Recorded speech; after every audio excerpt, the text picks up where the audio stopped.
यहाँ से साबित होता है कि इस्तग़फ़ार रिज़्क़ को बढ़ाता है। अगर किसी ने अपना रिज़्क़ बढ़ाना है तो वो इस्तग़फ़ार को पकड़ ले। इनफैक्ट रसूलुल्लाह सल्लल्लाहु अलैहि वसल्लम मेजॉरिटी सहाबा जब उनसे कोई ज़िक्र पूछते थे तो या वो दुरूद इब्राहिमी बताते थे या वो इस्तग़फ़ार बताते थे। ये साबित है सही हदीस से। तो इस्तग़फ़ार के बारे में एक हदीस ये भी आती कि रसूलुल्लाह सल्लल्लाहु अलैहि वसल्लम ने फरमाया कि जो शख्स इस्तग़फ़ार को कॉन्स्टेंटली अपना लेता है, बहुत ज़्यादा कॉन्स्टेंट इस्तग़फ़ार करता है, अल्लाह will make a way out of him from every difficulty. अल्लाह ताला उस शख्स के लिए हर मुश्किल से कोई रास्ता निकाल देता है। तो मैंने खुद भी पर्सनली अपनी लाइफ में देखा, आई एम श्योर कि आप लोगों ने भी देखा होगा कि जो बंदा बहुत ज़्यादा इस्तग़फ़ार करता है उसके मामलात आसान होते हैं, और जो बंदा जितने गुनाहों में पड़ा होता है और इस्तग़फ़ार जो है नहीं करता है तो फिर ज़ाहिर है कि उसके मामलात फिर बहुत तंग हो जाते हैं, उसकी लाइफ बहुत तंग हो जाती है। इसी तरह सबसे जो बेहतरीन, ये वन ऑफ द फेवरेट आयास है सहाबा की। मेजॉरिटी सहाबा जब उनसे पूछा जाता था कि आपकी फ़ेवरेट आया कौन सी है, सहाबा की आपस की कन्वर्सेशंस ये होती थी, बैठकर एक दूसरे से डिस्कस करते थे कि आपकी फ़ेवरेट आया कौन सी है, आपकी फ़ेवरेट आया कौन सी है। तो चैप्टर 39 वर्स नंबर 53 सूरह ज़ुमर वर्स 53, कुल या इबादी अल्लज़ीना असरफ़ू अला अनफुसिहिम ला तक़नतू मिन रहमतिल्लाह। ए नबी कह दीजिए मेरे बंदों से, यहाँ पर या इबादी तमाम इंसानों से बात हो रही है, अल्लज़ीना असरफ़ू अला अनफुसिहिम जो कि ज़्यादती कर चुके हैं अपने नफ्स में, who have cross the limits. असरफ़ू यानी कि इसराफ कर दिया हुआ है, ज़्यादती कर दी हुई है उन्होंने अपने नफ्स पर। क्या कहो उन्हें, ला तक़नतू मिन रहमतिल्लाह के अल्लाह की रहमत से मायूस नहीं हो। इन्नल्लाह यग़फ़िरु ज़ुनूबा जमीआ, बेशक अल्लाह ताला तमाम गुनाह माफ़ कर देता है, तमाम गुनाह माफ़ कर देता है। एक हदीस कुदसी में आता है कि अल्लाह सुब्हानहू व तआला कहते हैं कि ए इब्ने आदम, अगर तू मेरे पास गुनाह लेकर आए और तेरे गुनाह जो है वो ज़मीन से आसमान तक जो है वो डिस्टेंस को फिल कर रहे हैं, लेकिन तू मुझसे सिंसियर रिपेंटेंस करता है तो मैं तुझे माफ़ करूँगा। अभी बहुत खूबसूरत हदीस आपके सामने आएंगी अल्लाह सुब्हानहू व तआला की मर्सी के हवाले से। एक हदीस आपके सामने रखता हूँ। अली इब्न तालिब रज़ियल्लाहु तआला अन्हु रिपोर्टेड, ये अल-मुस्तदरक की हदीस है, सही है अकॉर्डिंग टू अल्लामा अलबानी, और अली रज़ियल्लाहु अन्हु से बहुत कम हदीस मरवी हैं। अली रज़ियल्लाहु अन्हु रिपोर्टेड द मैसेंजर ऑफ अल्लाह सल्लल्लाहु अलैहि वसल्लम सेड, वेरिली अल्लाह इज एस्टोनिश्ड। अल्लाह की एस्टोनिशमेंट ये अल्लाह का एट्रीब्यूट है, और अल्लाह कैसे एस्टोनिश होता है ये एक ज़ाहिर है कि मुतशाबिहात में से अल्लाह नोज बेस्ट, लेकिन Allah is astonished at a servant. Allah एक इंसान पर एस्टोनिश होता है when he says there is no god but you, ला इलाहा इल्ला अंता, but I have wrong myself so forgive me, for none forgive sins but you. ये एक दुआ है पूरी, ये दुआ मैं आपको पढ़ के सुनाता हूँ। ला इलाहा इल्ला अंता इन्नी कद ज़लमतु नफ्सी फ़ग़फ़िरली ज़ुनूबी इन्नहु ला यग़फ़िरु ज़ुनूबा इल्ला अंता। ये पूरी अरबी में जो है वो दुआ है। दुआ का ट्रांसलेशन क्या है, there is no god but you, I have wrong myself so forgive me, for none forgive sins but you. Allah astonish करता है ऐसे बंदे पे, और अल्लाह कहता है my servant acknowledges that he has a lord who forgives and punishes.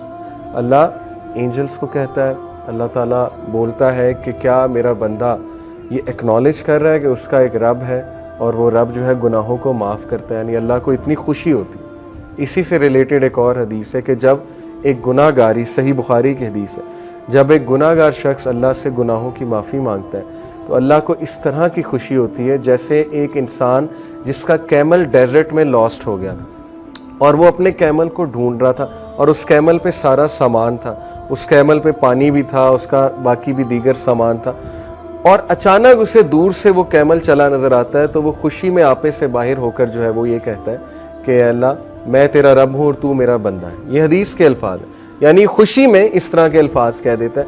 तो अल्लाह ताला को इस लेवल की जो है वो खुशी होती है जब गुनाहगार बंदा अल्लाह से बात करता है, जब गुनाहगार बंदा अल्लाह सुब्हानहू व तआला को पुकारता है। हमें ऑन दी अदर हैंड शैतान ने जो वस्फा डाला है कि तेरे तो इतने गुनाह है, तू तो इतना गुनाहगार है, तू तो इस काबिल ही नहीं कि अल्लाह तक तेरी बात पहुँचे या अल्लाह तुझे रिप्लाई करे या अल्लाह तेरी आवाज़ सुने। हदीस तो कम्प्लीटली इसके बरक्स कह रही है। हदीस तो कह रही है कि गुनाहगार बंदा जब तौबा करता है उस पर ज़्यादा खुशी होती है अल्लाह ताला में। And it perfectly make sense. मैं एक टीचर हूँ, आप में भी शायद कोई टीचर हो। जब अच्छे स्टूडेंट जो है वो ए लेते रहे, ए स्टार लेते रहे, मुझे कोई इतनी खुशी नहीं होती, मैं कोई सरप्राइज नहीं होता हूँ। लेकिन जब बैक बेंचर और एक ऐसा स्टूडेंट जिसका रिकॉर्ड ही कोई नहीं है वो अगर अच्छे नंबर ले ले तो मैं एस्टॉनिश भी होता हूँ, और जाहिर है कि मुझे दुगनी खुशी होती है, शायद इससे भी ज़्यादा खुशी होती है। तो it perfectly make sense. Okay, तो ये एस्टॉनिशमेंट के बारे में, अल्लाह की एस्टॉनिशमेंट ये अल्लाह का एट्रीब्यूट है कि रब एस्टॉनिश होता है, और इसीलिए अल्लाह ने अपने अर्श पर लिखवाया ना कि वेरिली माई कंपैशन ओवरकम्स माई रायत। बेशक मेरी जो नरमी है या मेरा जो कंपैशन है, मेरी जो मोहब्बत है, मेरी जो मर्सी है, वो मेरे गुस्से पर हावी है, वो मेरे गज़ब पर हावी है। और ऐसा ही है, हम अपनी ज़िंदगी के मामलात देख लें, अगर अल्लाह हमें हमारे गुनाहों पे फ़ौरन पकड़ शुरू कर दे तो शायद हम में से कोई भी ज़िंदा ना बचे, तो शायद हम में से कोई भी जो है वो इस ज़मीन पर चल ना सके। लेकिन कितने चांसेस देता है, कितने चांसेस देता है अल्लाह। आप यहाँ से अंदाज़ा लगा लें कि खालिद बिन वलीद को चांस दिया अल्लाह ने। एक टाइम पे वो दुश्मन है रसूलुल्लाह सल्लल्लाहु अलैहि वसल्लम, अगले ही टाइम पे वो एक ऐसे कमांडर बने कि उनके सैफ अल्लाह का लक़ब उनको दिया गया।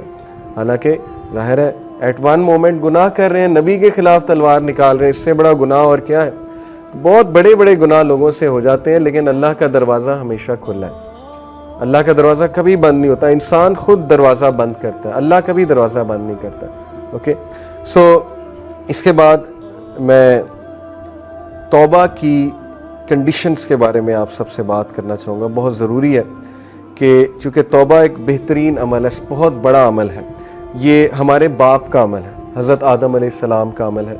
तो इट इज़ इम्पॉर्टेंट कि हम जानें कि सिंसियर रिपेंटेंस होती क्या है।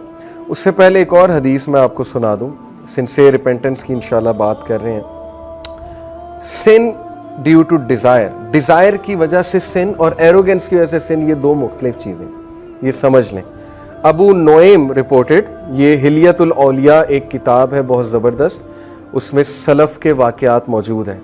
अबू नोएम रिपोर्टेड सुफियान इब्ने उयैना रहिमहुल्लाह said, whoever commits a sin due to desire, जो भी गुनाह करता है ख्वाहिश की वजह से, verily whoever commits a sin due to desire, we should hope for his repentance, हमें उम्मीद होनी चाहिए कि उसका गुनाह माफ़ हो जाएगा। क्यों?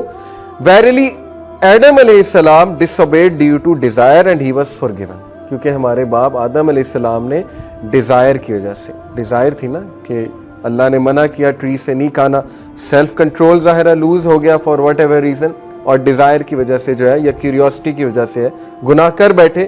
तो उन्होंने कहा कि इन्होंने सुफियान इब्ने उयैना ने कि अगर कोई शख्स डिज़ायर की वजह से गुनाह करता है तो उसकी माफ़ी है। But if a sin is committed due to pride and arrogance then fear that the perpetrator may be cursed, लेकिन अगर कोई शख्स मुतकब्बिर होकर, और जैसे फिरऔन था, अना रब्बुकुमुल आला, तकब्बुर, एक तो गुनाह कर रहा है, बच्चों को मार रहा है, आगे से ऐलान कर रहा है कि मैं रब हूं, मैं जिंदगी देता हूं, मैं मौत देता हूं, तो ये वाला जो सिन है इसके बारे में है कि that person will be cursed.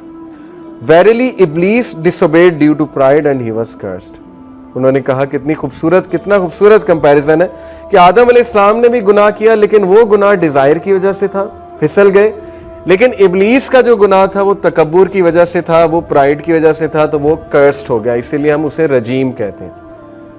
तो अगर आप किसी को गुनाह में मुब्तला देखें तो उसको पहली तो बात जज ना करें, क्योंकि वो शख्स स्ट्रगल कर रहा है, वो कौन सा प्राइड में कर रहा है। बहुत से ऐसे गुनाह है, मुसलमान तो प्राइड में नहीं कर सकता, मैंने तो आज तक ऐसा मुसलमान नहीं देखा जो गुनाह करके जो है तकब्बुर करे कि मैं तो बिल्कुल ठीक हूँ।